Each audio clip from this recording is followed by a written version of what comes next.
Hi, now we are going to discuss about the research process. The research process involves identifying, locating, assessing, and analyzing the information you need to support your research question and then developing and expressing your ideas. First of all in research ಪ್ರೊಸೆಸ್ಸಲ್ಲಿ ಏನು ಮಾಡ್ಬೇಕಂತಂದರೆ ನಾವು ಇನ್ಫಾರ್ಮೇಷನ್ನ identify ಮಾಡಬೇಕು, locate, ಅನಂತರ ಅಸೆಸ್ಸಿಂಗ್ and also analysing ಮಾಡಬೇಕಾಗುತ್ತೆ. ಯಾವ information ಅಂದರೆ ಯಾವುದು ನಮ್ಮ ರಿಸರ್ಚ್ ಕ್ವಶನ್ಗೆ ಹೆಲ್ಪ್ ಆಗುತ್ತೆ, ಯಾವುದು ಸಪೋರ್ಟಿವ್ ಆಗುತ್ತೆ ಅಂತ ಇನ್ಫಾರ್ಮೇಷನ್ನ ಐಡೆಂಟಿಫೈ ಮಾಡೋದು, ಅದರ ಲೊಕೇಟಿಂಗ್, ಅಸೆಸ್ಸಿಂಗ್ ಮತ್ತು ಅನಲೈಸ್ ಮಾಡ್ತಕ್ಕಂಥದ್ದು ಅದು ರಿಸರ್ಚ್ ಪ್ರೊಸೆಸ್ ಆಗುತ್ತೆ. ಅದ್ರ ಜೊತೆಗೇ after that we develop and express our ideas ಎಲ್ಲ.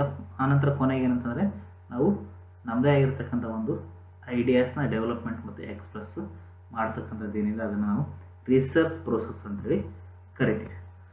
These are the same skills you need any time you write a report, proposal or put together a presentation. ಯಾವುದೇ ಒಂದು report ಇರ್ಬೋದು, ಪ್ರಪೋಸಲು, ಆನಂತರ ಪ್ರೆಸೆಂಟೇಷನ್ ಮಾಡಬೇಕಾದ್ರೆ ಈ ರೀತಿಯಾಗಿ ಸೇಮ್ ಸ್ಕಿಲ್ ಅದಂದರೆ identifying, locating, assessing and analysing ಅಂತ ಇವೆ ಏನು ಸ್ಕಿಲ್ಸ್ ಇದಾವೆ ಅವೆಲ್ಲವೂ ಕೂಡ ಅವಶ್ಯಕ ಆಗಿರ್ತವೆ ಮತ್ತು ಸೇಮ್ ಆಗಿರ್ತವೆ. Next, business research process. The business research process involves a series of steps that systematically investigate a problem or an opportunity facing the organisation. Business research ಪ್ರೋಸೆಸ್ಸಲ್ಲಿ ಏನಾಗ್ತದೆ, we can see series of ಸ್ಟೆಪ್ಸ್ನ ನೋಡ್ಬೋದು. ಆ series of ಸ್ಟೆಪ್ಸಲ್ಲಿ ಏನಾಗುತ್ತೆ ಅಂದರೆ investigation ಇರುತ್ತೆ. ಆ ಇನ್ವೆಸ್ಟಿಗೇಷನಲ್ಲಿ problem ಅಥವಾ ಅಪಾರ್ಚುನಿಟಿ ಐಡೆಂಟಿಫೈ ಮಾಡ್ತಕ್ಕಂಥದ್ದು, ಇನ್ವೆಸ್ಟಿಗೇಷನ್ ಮಾಡ್ತಕ್ಕಂಥದ್ದು. ಆರ್ಗನೈಜೇಷನಲ್ಲಿ ಯಾವ ರೀತಿಯಾಗಿರ್ತಕ್ಕಂಥ ಪ್ರಾಬ್ಲಮ್ ಇದೆ ಅಥವಾ ಯಾವುದೇ ರೀತಿಯಾಗಿರ್ತಕ್ಕಂಥ ಒಂದು ಅಪಾರ್ಚುನಿಟಿ ಏನಾದರೂ ಇದೆಯಾ ಅಂತಕ್ಕಂಥದ್ದನ್ನ ಸಿಸ್ಟಮೆಟಿಕಲಿ ಇನ್ವೆಸ್ಟಿಗೇಟ್ ಮಾಡ್ತಕ್ಕಂಥದ್ದು ಏನಿದೆ, ಆ ಇನ್ವೆಸ್ಟಿಗೇಟ್ ಮಾಡ್ತಕ್ಕಂಥ ಸಂದರ್ಭ ಸಿರೀಸ್ ಆಫ್ ಸ್ಟೆಪ್ಸ್ನ ನಾವು ನೋಡ್ಬೋದು. ಆ ಸಿರೀಸ್ ಆಫ್ ಸ್ಟೆಪ್ಸ್ನ ನಾವು ಏನಂತಾರೆ ಬಿಸ್ನೆಸ್ ರಿಸರ್ಚ್ ಪ್ರೋಸೆಸ್ ಅಂತೇಳಿ ಕರಿಬೋದು. Next, the business research process can be primarily divided into three phases: planning, execution, and report preparation. The planning phase begins from problem or opportunity identification and leads to selection of the sampling procedure. ಮೂರು phases ಆಗಿ ನಾವು ಏನಾದರೂ divide ಮಾಡ್ಬೋದು ಯಾವುದು business research ಪ್ರೋಸೆಸ್ನ. ಅದರಲ್ಲಿ planning, execution and report preparation. First planning ಫೇಸಸಲ್ಲಿ ಏನಂದರೆ we should identify the problem or opportunity facing by the organisation. Organisation ಏನು ಅಪಾರ್ಚುನಿಟಿ ಇದೆ ಅಥವಾ ಪ್ರಾಬ್ಲಮ್ ಇದೆ ಅದನ್ನು ನಾವು ಐಡೆಂಟಿಫೈ ಮಾಡ್ತಕ್ಕಂಥದ್ದು ಏನಿದೆ ಅದು ಫಸ್ಟ್ ಫೇಸ್ ಆಗುತ್ತೆ. ಫಸ್ಟ್ ಫೇಸಲ್ಲಿ ಅದರ ಜೊತೆಗೆ ಆ ನಂತರ ಏನಂತಂದರೆ ಅದಾದ ನಂತರ selection of the sampling procedure. ಯಾವ ಸ್ಯಾಂಪ್ಲಿಂಗ್ ಪ್ರೊಸೀಜರ್ ನಾವು ಸೆಲೆಕ್ಟ್ ಮಾಡ್ಕೋಬೇಕು ಅಂತ, ಅದು ಪ್ರೊಬಬಿಲಿಟಿ ಸ್ಯಾಂಪ್ಲಿಂಗ್ ಸೆಲೆಕ್ಟ್ ಮಾಡ್ಕೋಬೇಕಾ ಅಥವಾ ನಾನ್ ಪ್ರೊಬಬಿಲಿಟಿ ಮಾಡಬೇಕಾ, ಅಥವಾ ಅದರಲ್ಲಿ ಪ್ರೊಬಬಿಲಿಟಿಲಿ ಹಲವಾರು ಮೆಥಡ್ ಇದ್ದಾವೆ. ಯಾವ ಮೆಥಡನ್ನು ನಾವು ನಮ್ಮ ರಿಸರ್ಚ್ಗೆ ಸೂಟೇಬಲ್ ಆಗಿರ್ತಕ್ಕಂಥ ಮೆಥಡ್ ಯಾವುದಾಗುತ್ತೆ ಅಂತಕ್ಕಂಥ ಸೆಲೆಕ್ಟ್ ಮಾಡ್ತಕ್ಕಂಥದ್ದು ದಟ್ ಈಸ್ ಪ್ಲ್ಯಾನಿಂಗ್.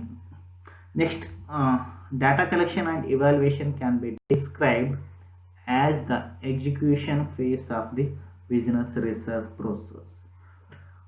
ಹೌದಾ, ಬಿಸ್ನೆಸ್ ರಿಸರ್ಚ್ ಪ್ರೋಸೆಸ್ಸಲ್ಲಿ data collection and evaluation is one of the step. It can be described as the execution phase of the business research process. ಈ ಡಾಟಾ ಕಲೆಕ್ಷನ್ ಮತ್ತು evaluation ನಾವು business research ಪ್ರೋಸೆಸ್ಸಲ್ಲಿ ಯಾವುದು execution phase ಅಂತೇಳಿ consider ಮಾಡೋದು. ಅಂದರೆ sampling procedure ಆದಂದರೆ data collection ಮಾಡ್ತಕ್ಕಂಥ ಅದನ್ನ ಅನಲೈಸ್ ಮಾಡ್ತಕ್ಕಂಥ ಒಂದು ಸ್ಟೆಪ್ಪು ಅದೇನಾಗುತ್ತೆ ಅದು execution phase. Next, after data collection and evaluation we should prepare the report can be considered as the last phase. Report preparation is the last phase. Next, business research process. Steps involved in business research process.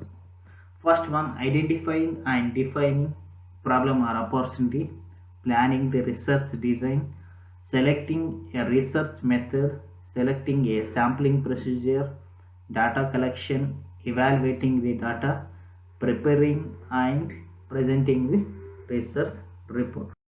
Okay, first one, identifying and defining the problem or opportunity. The initial step in the research process is the identification of the problem or opportunity of the organization. It is important to define the problem in a precise manner. A well-defined problem gives the researcher a proper direction for carrying our investigation. First, we should identify the problem or opportunity faced by the organization. Without knowing the problem or opportunity, we can't go for research. ಅಂದರೆ ಯಾವುದೇ ಒಂದು research ಮಾಡಬೇಕಾದ್ರೆ first ಏನಾದ್ರು ನಾವು problem ಅಥವಾ opportunity ಏನಿದೆ organisation ಅನ್ನೋದನ್ನ identify ಮಾಡಬೇಕಾಗುತ್ತೆ. ಯಾವಾಗ ನಾವು ಪ್ರಾಬ್ಲಮ್ನ ಕರೆಕ್ಟಾಗಿ ಐಡೆಂಟಿಫೈ ಮಾಡ್ತೀವಿ ಆನಂತರ ಅದನ್ನು ಡಿಫೈನ್ ಮಾಡ್ತೀವಿ, ಪ್ರಾಬ್ಲಮ್ನ ಕರೆಕ್ಟಾಗಿ ಡಿಫೈನ್ ಮಾಡಿದ್ವಿ ಮತ್ತು ಐಡೆಂಟಿಫೈ ಮಾಡಿದಾಗ ಮಾತ್ರ we can get good result in the research. ಅಂದರೆ ಗುಡ್ ಆಗಿರ್ತದೆ, ಒಂದು ಕ್ಲಿಯರ್ ಆಗಿರ್ತಕ್ಕಂಥ ರಿಸಲ್ಟು ಏನಂದರೆ ರಿಸರ್ಚಲ್ಲಿ ಪಡೆಯೋದಕ್ಕೆ ಸಾಧ್ಯ ಆಗುತ್ತೆ. ಅದಕ್ಕಾಗಿ in first step we should identify and define the problem or opportunity of the organization. Selecting the research method.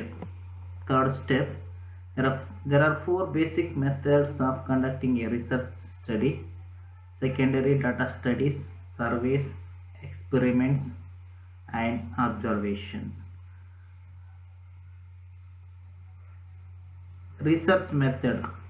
Next third ಸ್ಟೆಪ್ಪಲ್ಲಿ ಏನಂದರೆ we should select a suitable research method. ಒಂದು ಸೂಟೇಬಲ್ ಆಗಿರ್ತಕ್ಕಂಥ ಒಂದು ಎಫೆಕ್ಟಿವ್ ಆಗಿರ್ತಕ್ಕಂಥ ರಿಸರ್ಚ್ ಮೆಥಡನ್ನು ನಾವು select ಮಾಡಬೇಕಾಗುತ್ತೆ. ಯಾವುದು secondary data studies ಇರುತ್ತೆ, ಈಗಾಗಲೇ ಸ್ಟಡಿ ಮಾಡಿರ್ತಕ್ಕಂಥದ್ದನ್ನ ನಾವು ಅಂಥ ಒಂದು ಸ್ಟಡಿನೇ ಆಗುತ್ತೆ ಸೆಲೆಕ್ಟ್ ಮಾಡ್ಕೋಬೇಕಂತ ಸೆಕೆಂಡರಿ ಡಾಟಾ ಸ್ಟಡೀಸು. ಆನಂತರ ಸರ್ವೆ ನಾವು ಏನಂದರೆ ಪ್ರೈಮರಿ ಡಾಟಾ ಕಲೆಕ್ಷನ್ ಮಾಡೋ ಮೂಲಕ ಏನಂದರೆ ಸರ್ವೆ ಮಾಡಬೇಕಾ ಅಥವಾ ಎಕ್ಸ್ಪೆರಿಮೆಂಟ್ ನಾವೇ ಅಥವಾ ಎಕ್ಸ್ಪೆರಿಮೆಂಟ್ ಮಾಡಬೇಕಾ ಅಥವಾ ಬರೀ ಅಬ್ಸರ್ವೇಷನ್ ಮಾಡಬೇಕಾ, ಈ ರೀತಿಯಾಗಿ ಬೇರೆ ಬೇರೆ ರಿಸರ್ಚ್ ಮೆಥಡ್ ಇದ್ದಾವೆ. ಆ ರಿಸರ್ಚ್ ಮೆಥಡಲ್ಲಿ ನಾವು ಯಾವುದನ್ನು ನಾವು ಸೆಲೆಕ್ಟ್ ಮಾಡ್ಕೋಬೇಕು ಅನ್ನೋದು ದಟ್ ಈಸ್ ಥರ್ಡ್ ಸ್ಟೆಪ್.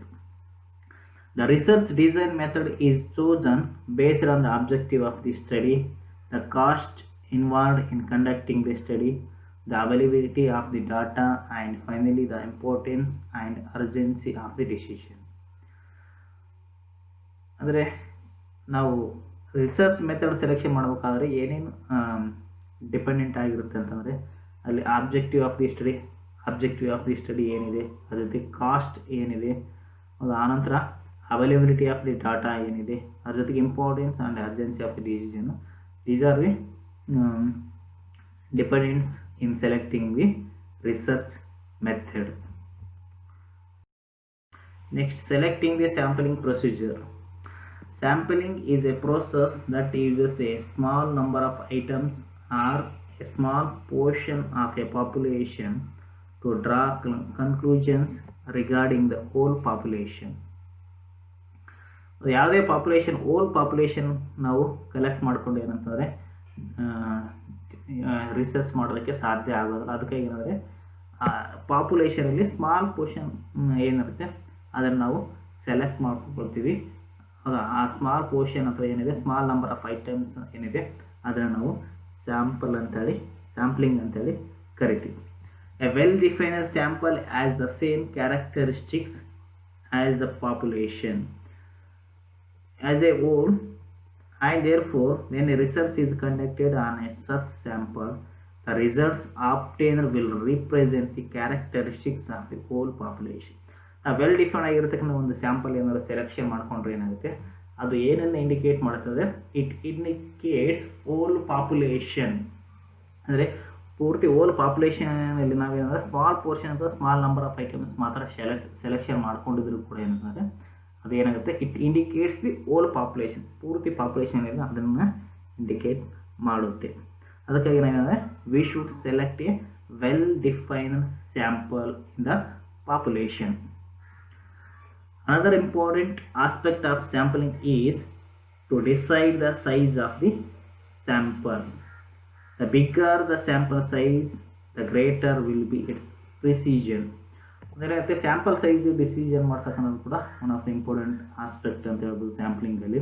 ಅಲ್ಲಿ ಏನಾಗುತ್ತೆ ಅಂದರೆ ನಾವು ಸ್ಯಾಂಪ್ಲಿಂಗ್ ಸೈಜ್ ಜಾಸ್ತಿ ಇದ್ದಾಗೆಲ್ಲ ಏನಾಗುತ್ತೆ, it gives a perfect result. ಅಂದರೆ we can expect more when there is when sample size is greater or bigger. ಏನಾಗುತ್ತೆ ಅಂದರೆ ಸ್ಯಾಂಪಲ್ ಸೈಜ್ ಏನಾದರೂ ಜಾಸ್ತಿ ಇದ್ದಾಗ ಏನಾಗುತ್ತೆ, ಅದರಿಂದ ನಾವೇನಂತಂದರೆ ಜಾಸ್ತಿ ಎಕ್ಸ್ಪೆಕ್ಟೇಷನ್ ಮಾಡೋದು, ಅಂದರೆ ಒಂದು ಒಳ್ಳೆ ರಿಸಲ್ಟನ್ನು ಎಕ್ಸ್ಪೆಕ್ಟ್ ಮಾಡ್ಬೋದು ಅಂತ. ಸ್ಯಾಂಪಲ್ ಸೈಜ್ ಕಡಿಮೆ ಆದಂಗೆಲ್ಲ ಏನಾಗುತ್ತೆ, ಅಲ್ಲಿ ನಿಖರತೆ ಪ್ರಿಸಿಷನ್ ಅಂತಕ್ಕಂಥದ್ದು ಕಡಿಮೆ ಆಗುತ್ತೆ. Next, data collection.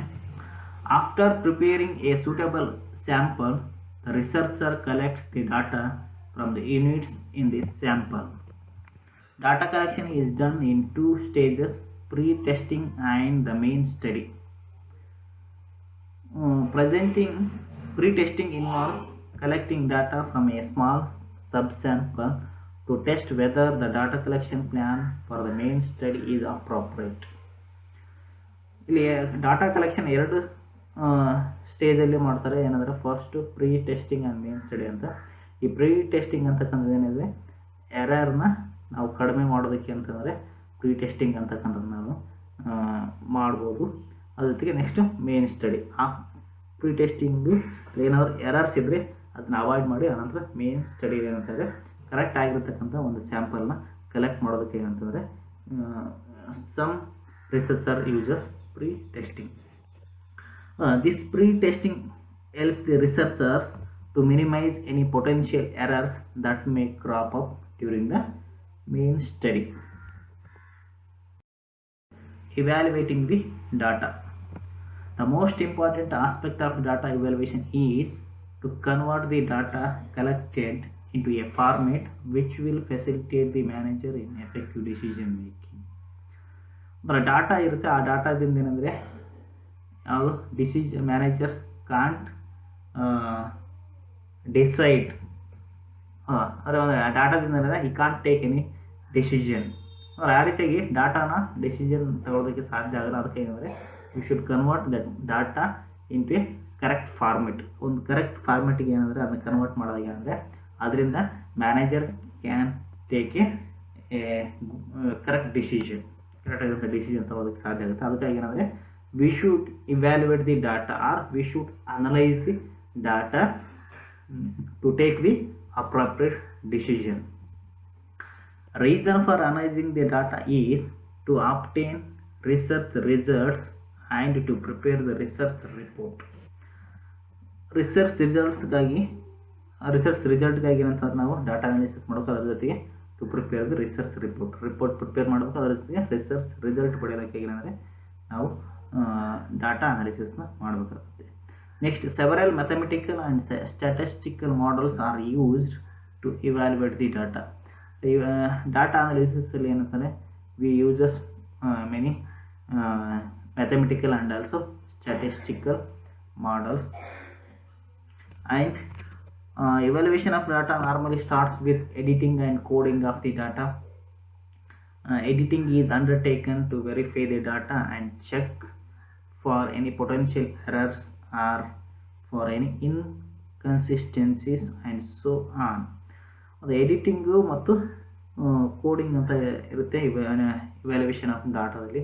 ಅಲ್ಲಿ ಎಡಿಟಿಂಗ್ ಅಂತಕ್ಕಂಥದ್ದು ಏನು ಮಾಡ್ತದೆ ಅಂದರೆ it is use to verify the data and check for any potential, ಏನಾದರೂ ಪೊಟೆನ್ಷಿಯಲ್ ಎರರ್ಸ್ ಏನಾದರೂ ಇದ್ದರೆ ಅದನ್ನು ಅವಾಯ್ಡ್ ಮಾಡೋದಕ್ಕೆ, ಅದ್ರ ಜೊತೆಗೆ ಡಾಟಾ ವೆರಿಫೈ ಮಾಡೋದಕ್ಕೆ ಏನಂತಾರೆ ಎಡಿಟಿಂಗ್ನ ಮಾಡ್ತಾರೆ.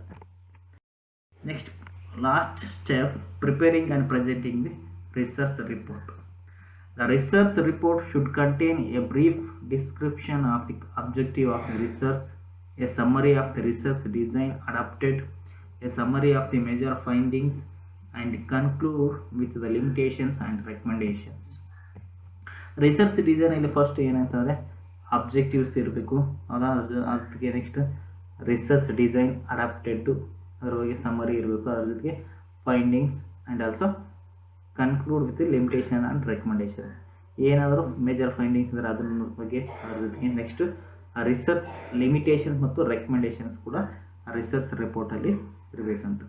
The purpose of conducting any research is to obtain information that can add in efficient decision making.